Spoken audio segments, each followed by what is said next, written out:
Bonjour, bienvenue à ce webinaire. Je vais vous parler aujourd'hui de la modification du rayonnement solaire et de l'importance qu'elle revêt. La présentation est étayée par des éléments du 5e rapport d'évaluation du GIEC, le groupe d'experts intergouvernemental sur l'évolution du climat, et sur le rapport spécial plus récent sur le réchauffement climatique de 1,5 degré. Sur ces diapositives, vous avez des liens vers ces rapports et sur les pages qui traitent de la modification du rayonnement solaire, la MRS. Davantage de données scientifiques sur la MRS seront incluses dans le 6e rapport d'évaluation du GIEC qui devrait être publié en 2022 ou 2021.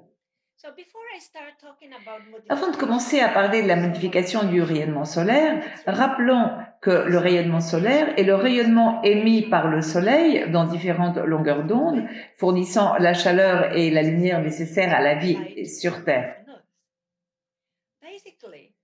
Environ 30% de la lumière solaire qui atteint le sommet de l'atmosphère est réfléchie vers l'espace grâce aux nuages et aux aérosols, et également grâce à certaines régions de couleur claire en surface comme les déserts, la neige et la glace.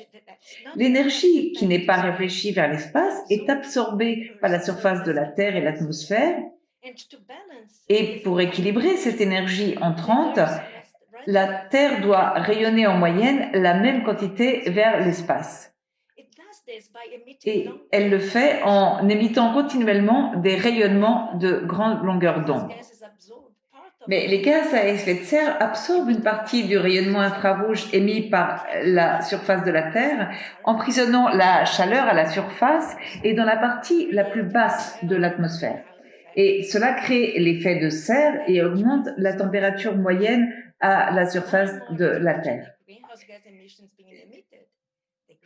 Plus il y a d'émissions de gaz à effet de serre anthropique, plus l'effet de serre est important.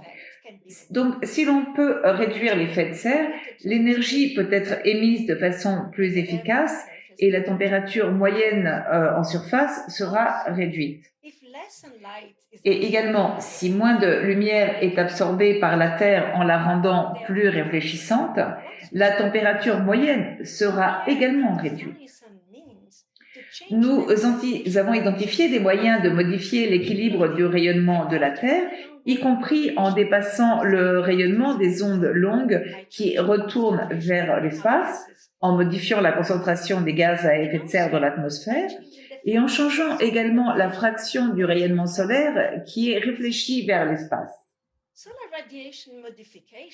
La modification du rayonnement solaire est liée à un certain nombre de mesures visant à modifier le rayonnement afin de limiter le réchauffement climatique.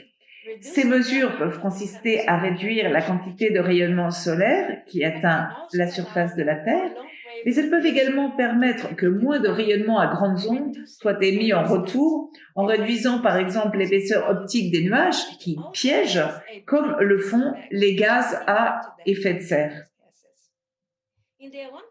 Dans le rapport spécial de 1,5, le GIEC a évalué plusieurs profils d'émissions de gaz à effet de serre qui sont compatibles pour limiter le réchauffement à 1,5 degré d'ici la fin du siècle.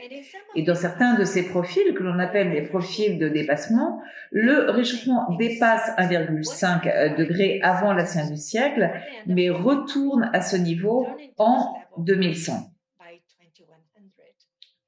Dans le rapport, la modification du rayonnement solaire a été évaluée à l'aune de son potentiel à réduire les températures élevées et aux impacts connexes. La méthode de MRS la plus étudiée consiste essentiellement à injecter des aérosols dans la stratosphère.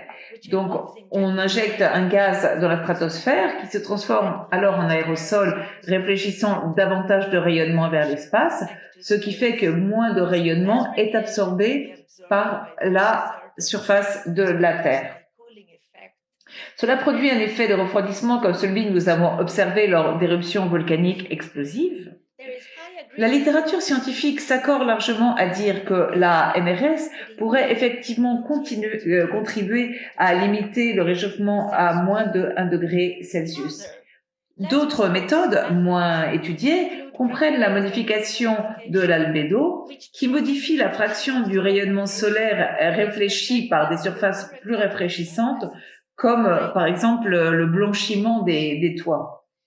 Une autre méthode de MRS est l'éclaircissement des nuages marins qui, grâce à l'injection directe de particules marines, rend les nuages plus brillants et donc réfléchissant une fraction de la lumière solaire entrante vers l'espace. Et nous avons enfin l'amincissement des cirrus qui vise à réduire l'épaisseur optique et la durée de vie des nuages, grâce à quoi davantage de rayonnement de plus longue portée peut s'échapper de la Terre vers l'espace. Vous voyez sur cette diapositive certaines méthodes de modification de la gestion solaire qui est dans la case en bas à droite du schéma. G, par exemple, suggère de placer des réflecteurs dans l'espace afin de réfléchir le rayonnement solaire. Dans H, on injecte des aérosols dans la stratosphère, comme nous l'avons dit. Dans I, on ensemence les nuages marins pour les rendre plus réfléchissants. Dans J, la surface de l'océan est rendue plus réfléchissante en produisant des microbules à la surface de la mer. K et L, enfin, nous donnent des exemples de méthodes de modification basées sur la Terre. Donc, par exemple, en faisant pousser des cultures plus réfléchissantes ou en blanchissant des toits ou d'autres surfaces de construction, structure. Enfin, pourquoi la MRS est-elle importante? Les connaissances scientifiques actuelles reconnaissent que les mesures d'atténuation ne suffisent pas à elles seules pour atteindre les objectifs de stabilisation du climat tel que celui de 1,5 degré. C'est pourquoi la MRS et toutes les méthodes telles que l'élimination du dioxyde de carbone doivent s'ajouter aux efforts d'atténuation.